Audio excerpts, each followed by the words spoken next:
বিশ্বে প্রতিনিয়তই বাড়ছে দূষণ, ক্ষতিগ্রস্ত হচ্ছে পরিবেশ, যার ফলে ধারাবাহিকভাবে পরিবর্তন হচ্ছে জলবায়ু।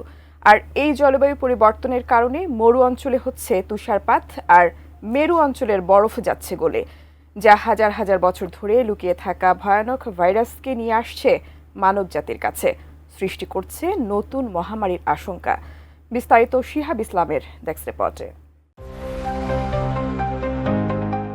বিশ্বজুড়ে করোনা ভাইরাস মহামারীর ভয়াল স্মৃতি এখনো ভুলতে পারেনি মানবজাতি। এর মধ্যেই নতুন আরেকটি বড় বিপদের আশঙ্কা প্রকাশ করেছেন বিজ্ঞানীরা। তারা বলছেন, আর্কটিক অঞ্চলের গলতে থাকা বরফের নিচে লুকিয়ে আছে ভয়ঙ্কর ভাইরাস, যা ছড়িয়ে পড়লে সৃষ্টি হতে পারে আরও একটি প্রাণঘাতী মহামারীর। কোয়ালিটি সম্পন্ন আন্তর্জাতিক মানের still bar CSRM, committed for better still. সম্প্রতি এক গবেষণায় এই মহামারীর আশঙ্কা নিয়ে উঠে এসেছে চাঞ্চল্যকর তথ্য। বিজ্ঞানীরা বলছেন, আর্কটিক ও সাবার্কটিক অঞ্চলের পার্মাফ্রস্ট অর্থাৎ হাজার হাজার বছর ধরে জমে থাকা বরফ ও মাটির নিচে সুপ্ত অবস্থায় রয়েছে নানা ধরনের প্রাচীন ব্যাকটেরিয়া ও ভাইরাস। এই ভাইরাসগুলোকে জম্বি ভাইরাস বা মেথুলাস মাইক্রোব নামে অভিহিত করা হচ্ছে।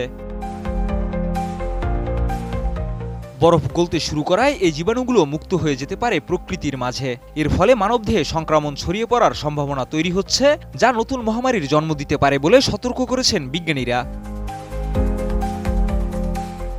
শারজাহ বিশ্ববিদ্যালয়ের গবেষক খালেদ আব্বাস বলেন, জলবায়ু পরিবর্তন কেবলমাত্র বরফ গলার ঘটনা নয়, এটি প্রাণী ও মানুষের মধ্যকার দীর্ঘস্থায়ী প্রতিবন্ধকতাও ভেঙে দিচ্ছে। এতে করে হাজার হাজার বছর ধরে লুকিয়ে থাকা ভাইরাস ও ব্যাকটেরিয়া আজ সামনে চলে আসছে।